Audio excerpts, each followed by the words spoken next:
to a zombie, bitch, I already died. It was, to me, the best thing that could possibly have been done to open my album, to make Romans 9:25 the title track. It was very intricate because when you begin the book that it is inspired by, Beloved by Toni Morrison, the Bible verse Romans 9:25 is written before the book begins, which this book, Beloved by Toni Morrison, is the inspiration for the entire album. Also the movie as well that it's based off of. So pretty much what I did was ensure that I played Beloved all throughout the album. I put my own personal spin to it with my life and ensured that I told the whole story from start to finish in my life and in the life of Beloved. Fuck these bitches, I'm sicker. Oh man, where do I begin with Simbi? Simbi is my favorite single. Like, where I was like, all right, I've been gone for 7 years rapping. I got to come back hard as fuck. I wrote Simbi after I watched the movie Beloved, where my favorite fucking part of the movie is when Beloved rises out of the water. And I'm going to explain it a bit for you to understand the topics of Simbi. Okay. A Simbi is a water spirit in African theology. And for Beloved to rise out of the river like she did, it was symbolic of the dead returning on earth. And also because she was a spirit that was hunting the house, pretty much she came in the movie like out the water in a black dress. Basically, she came to raise hell. So when I was writing Simbi, I was like, I feel as though that this would be the song that Beloved will raise out of the river for. It's supposed to be intentionally evil because I myself am using Simbi to heal myself. I'm a queen. I got my crown. Okay, so the very first song that I wrote for the album was Royal Blood. Oh, I had Royal Blood back in like 2018. It was at the end of a mixtape that I had back in the day that was on Dat Piff, which is no longer with us, called Trap Gypsy, where I was kind of experimenting, trying to learn to record and everything. So it was very like raw, very, very, very raw. So I was like, all right, it doesn't matter. When I do my second album, because my very first album was The Rain in like 2013, when I was like 23 years old. Anywho, when I do my next album, Royal Blood is going to be a track.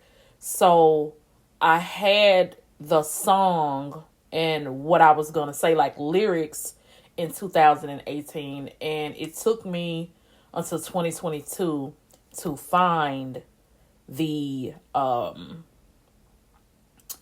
beat where I was like, that's it. Fuck it. Royal Blood is done. I got a love potion in this bliss from the other side. I was in a very dark place when I wrote Man Eater. I remember that I had a song back in the day, like 2014, that had the same essence and the same principles, but I could never find a beat. So I remember literally when I visited Africa. And crazy part about it is it came when I visited Africa and I was in my room just humming. She's a man eater, looking for a man everywhere that she go. You know, like, I'm not a singer, of course. I would like to consider myself a harmonizer. I can make it sound like a melody, but I was like, ooh, man eater. I said, I'm gonna fuck with that. But I had that around, like 2020. So it took me like 5 years to, well, 4 actually, because I wrote it last year, to write Man Eater, because I felt that I had made a vow to myself after my last mixtape, which was Onyx around 2018, I want to say, or 17, something in that area, that the next time that I did music, I was going to pretty much feel it, because I felt like musically I was doing shit to prove a point, and I'm grown now. I don't have to explain myself to nobody, you know. So Man Eater is very special because it was literally the very first song that I hummed that was Lady Menace, and I was literally in the motherland. So pretty special for me. I can't breathe. My favorite song on the entire album is Heavy Heart. And because of what it means, it is very, very close to my heart, because around July of 2024, I checked myself into a psychiatric stabilization unit because I was stressed out about a lot. I said a lot of stuff that, of course, I talked about in the album that I really didn't mean, but I was stressed out to the max and all over the place, and I ended up being diagnosed with generalized anxiety disorder and acute stress disorder, where, I'm taking therapy, meditating, things of that nature, praying immensely to ensure that my mood is stable. So I learned that what was happening during that time was a panic attack, which is why you hear in this song, I can't breathe, I'm in a situation I can't see, I'm holding on to lost time. That's me explaining how it is to have a panic attack and how it messes with your mind and all of the things that I have to do to keep myself stable to ensure that I don't have anxiety and panic attacks as often. I still have them, but I know when I'm about to have them through therapy techniques and everything to keep myself in balance. Dangle down. Okay, so I have a very dark sense of humor that I probably shouldn't be laughing at shit that I laugh at, but I do. Okay, so Buto is a Jamaican patois slur that kind of means like the N-word, like a stupid fucking idiot, shit like that. So this derives from the fact that there's a very intricate part of the Toni Morrison book and the movie where the book takes place during the Civil War, where, a little bit before the slaves were freed. And they ended up going to a carnival where the man was like, look at the African savage, Cluck Buto. So the song was more so me keeping that quote unquote conscious aspect of how I do rap, but more so not taking myself so seriously, because I felt as though that when I was like in my 20s, I was such a hip hopper, a backpacker, that everything had to be so serious. And I'm like, God, girl, get a fucking sense of humor. You could still satirically talk about things and just be fucking stupid. Have fun. Music is your love, but you don't have to make it a fucking job. So, like, the whole song to me is a giant joke about how many fucking stupid ad libs that I could do and make it sound like, y'all kind of selling your souls to the devil, figuratively, looking like fucking idiots. But, hey, I'm making fun of you. So, I'm just as fucking stupid as you are. So, it's like more so not trying to be so preachy where it's like anybody can be victim or susceptible to anything. I just pretty much got off my high horse and really just stop being haughty and looking above people, thinking I'm such a on a high horse that I can't do shit. But yeah, anybody can be susceptible to things. It's called being a human, and it's definitely called living in this hard ass world that is life. Bembe, bembe, bembe. Bembe is a drum party in African traditional / African diaspora religion. And it is our way of, celebrating, showing honor to the ancestors, to the Orisha, basically bringing in blessings and then warding off misfortunes. So this song is in dedication to one of my guardian angels that I found out about, my guardian Orisha Ogun. And pretty much Ogun represents all things war, militia, combat. So if you're in trouble, if you feel as though you need Ogun help, we say Ogun Moye, which means Ogun lives, I live. So I tied it to Beloved because there is a part in the book and also in the movie where Sete, which is Beloved's mother who killed her, and Beloved is a dead ghost who's pissed. She was chipping at ice. Like everybody knew, like Denver is the youngest sister. She realized that her mama was losing her goddamn mind. Like Beloved was driving her crazy. So it was pretty much like, damn, if I'm not careful, I can be that. So let me ensure that I got going on speed dial. Pretty much.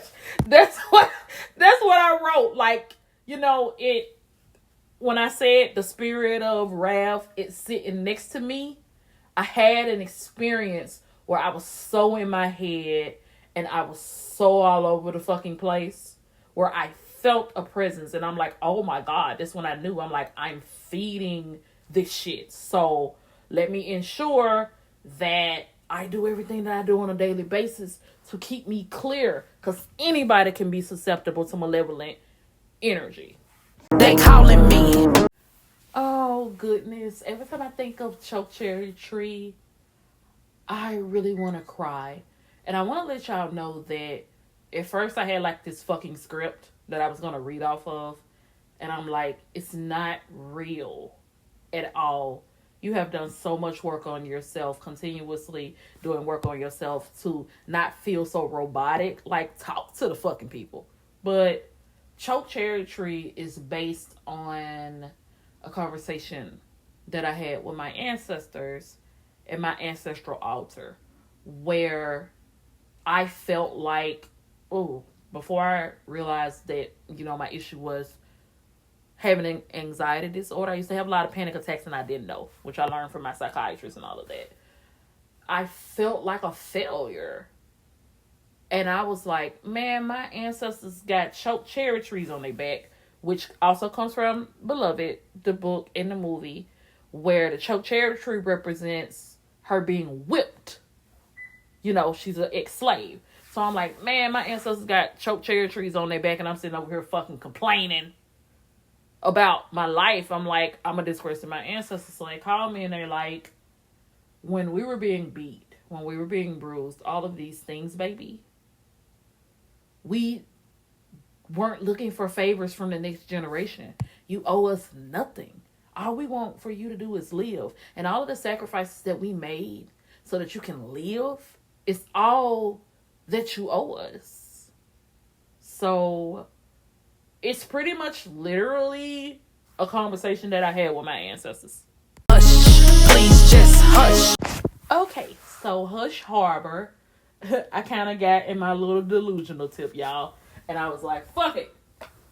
Beloved really did have a soundtrack. I'm going to make me one. Because it's a lot of to watch the movie, and I read the book as well. But the movie literally matches the source material and probably took out maybe, I want to say 10 to 15%.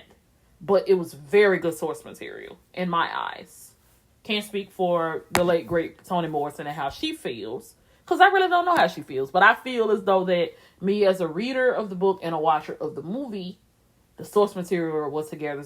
So anywho, a hush harbor is where the slaves would meet up to discuss plans of escaping. Which is why hush. Please just hush. The secrets can't be out. The devil will see us. I'm not talking about the actual devil. The devil is the plantation owner.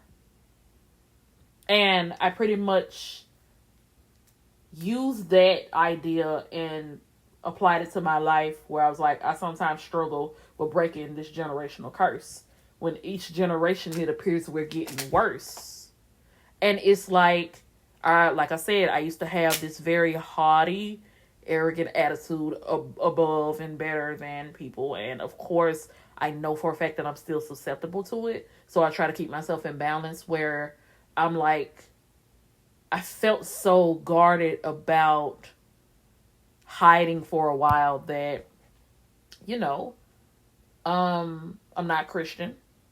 I don't have a problem with Christians. I love the Bible. I love the Bible got gems in it. But for my journey with God, like, I'm an Ifa practitioner, an Ifa. I felt as though that I was talking about all of that. And I felt that, oh my God, in order to be myself, I need to hush. Please just hush. The secrets can't be out. The devil will see us. Like, being demonized for the tradition, because when I say the Orisha, my ancestors, through God's sanction, have saved me immensely. And that's what I wanted to portray in Hush Harbor. 5-year run, then nothing for 7 years. Okay, so I kind of challenged myself. I felt like, fuck it. All right, there's two things that's going to happen on this album.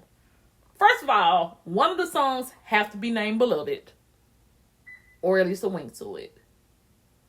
And the other is Bluestone Road. It has to have a wink to it, or at least a name. So this song here, the crazy part about it is, y'all, I got my water. Because I'm like recording all of them at once. And I wanted to go off the dome and be realistic and show that I'm human. I'm not a robot.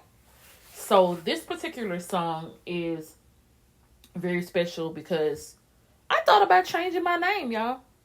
I was like, okay, so I'm starting a new thing, and the original name for this song was Here Lies Lady Menace. So I was pretty much saying Lady Menace is dead. Here lies the new persona that I was going to use, which was Shira Irie, which means rapping poetry and peace. Kind of like, Jamaican patois, miari. Miari. You ask a Jamaican, how you doing today? They say miari. That's where I was going. But as I was recording the album, I'm like, my producer was like, have you decided what you want to do? I'm like, I don't know. He was like, I tell you what, we're going to record and just tell me what you think. He was like, artists grow. You can just show your growth. You don't have to change your name. So as I was recording this album, I'm like, this sounds like a fucking Lady Menace album, so I'm going to keep my name. So anywho, this song was really about just that. I felt dead. Like, what the fuck am I going to do after being gone for 7 years? But then I realized, the ode I made to myself, like, release regardless of what others may think. Speak from your heart. Beloved, dearly beloved. Ooh, girl. We are at the end point because I'm probably thinking, and it's my anxiety. You get what I'm going. You get what I'm going there. It's my anxiety. Anywho. Pretty much Bluestone Blues was me wanting to do a blues song. Like, at first, the other alternative for this album was to be based off the color purple. And I felt like, oh my God, this is too on the nose, right? So I wrote Bluestone Blues during that time, and I'm like, I'm still going to use it. And it is literally intricately designed to sound like I am drunk at a fucking bar, pouring my heart out to the bartender. Hey, listen to me. This is what the fuck is going on. Because how I set up like the album track list is like, I have talked about like some deep, heavy shit. Y'all probably think I'm out of my fucking mind. So let me like lean into that and make a fucking song where it sounds like I'm drunk out my ass talking to a bartender. May the heavens rain down. May the thunder alarm. The title track. That ironically was supposed to be the title track, but I was like, nah, it don't need to be the opening. That ended up being the ending track. Bluestone Road. To me, I was literally gagged, in tears, and much more watching the movie, reading the book, and finally putting the album together. This was literally the last song that I had like pieces from when I had other ideas. And I was like, I am going to talk about my life. The album is intentionally a journey from literally like, I would say like the exorcism of Lady Menace on into the healing, like getting rid of all that old shit. God's still working on me, y'all. I'm a work in progress, but I felt like I wanted to finally just do something to talk to y'all like a human being and not a robot, and just be authentic. No reading off a script, no filters, just how I feel. So pretty much Bluestone Road was just that. Where it will take me right now, I don't know. I have gotten to the point where I was aware of all of the issues that are in my life. What has been holding me back. So now, the key to the problem is starting with fixing me. Literally, it's in the title, Bluestone Road, Walk the Road. So, yeah. And I want to end this one, because I feel like it's probably going to be the longest, by saying that other than Beloved, the album themes were intricately designed to be the 7 deadly sins and the 7 heavenly virtues, which I have a full album thing on my YouTube that breaks down which song is what. And if you listen a little bit closer, you'll hear all of that. I want to say I really appreciate everybody who has been rocking with me since I was a 15-year-old little girl in 2005 trying to blow it up and make it pop. You know, like my very first little original song to when I was releasing mixtape stuff, Queen of My City. Yeah. Which I cringe at a lot of the old stuff that I released, but I feel like, you know, that's the thing about art and being an artist and creating. You're going to go back and cringe, because I was like, oh, girl, what in the salt and pepper hairstyle you got going on? No disrespect to salt and pepper, though, because I love them. And I'm like, girl, you had to pick that badass weave, you know, stuff like that. So, anywho, I hope you really, really enjoy my album, because I literally put my heart and my soul, the most vulnerable that I've ever been in my life, into this project. And thank you for listening to me talk my shit. Hello, everyone. Hello. So, I am recording this after recording the entire album breakdown. And your girl forgot to explain the album cover. First of all, the album cover having not my face, no text, Lady Menace, Bluestone Road, any of that was completely intentional. And pretty much it represents the intertwining of myself into Beloved. I am a musical nerd, probably all around geek or nerd. And I love art for the sake of art. So the butterflies represents, a part of Beloved where pretty much what happened is that we knew that Beloved was dead because while she was sitting, I think she was standing on a stoop or sitting on a stoop in the movie, a lot of like creepy crawly animals came around and like butterflies were like just flying on her and she was just sitting there like very ghastly and ghostly. And the two heads of the women represents my past and my present. Basically, it's a spiritual concept of an African traditional religion of the inner head and the outer head. So your spirit guiding your body, the flesh. And also to tie that to where was I? To tie that to Beloved, pretty much she was the spirit of a dead child that pretty much was wreaking havoc, that was killed by her mother. So the faceless type themes, all of the butterflies, all of that is to let it be known that this album was going to talk about the haunted and me being haunted by my past and just putting it all out there. And I wanted the art to say that.